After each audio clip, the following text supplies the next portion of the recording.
Paano nga ba natin mahuhuli ang Facebook password ng jowa mo or paano natin makukuha ang password ng jowa mo nang hindi natin siya tinatanong? At take note po, kapag nakalimutan nyo ang inyong password sa Facebook ay hindi mo na kailangan mag-forgot password dahil automatic na makikita mo na ang inyong password sa Facebook.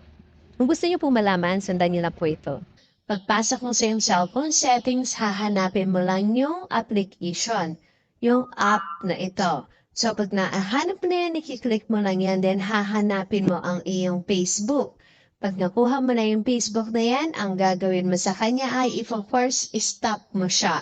Kailangan mo siyang i-force stop. Pagkatas mo siyang ma-force stop, lalabas tayo sa ating screen.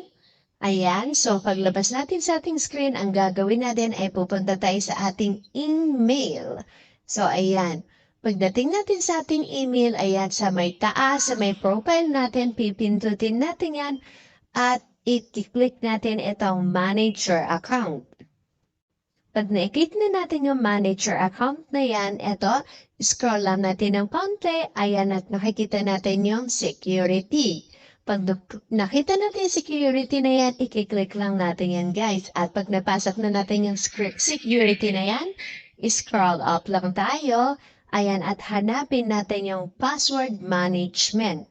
So pagdating natin sa password management, ayan, pag-click natin, pipindutin naman natin ngayon yung Facebook kasi yun yung hinahanap natin na password natin na hindi natin alam pang password ng jowa natin na ayaw ibigay sa atin.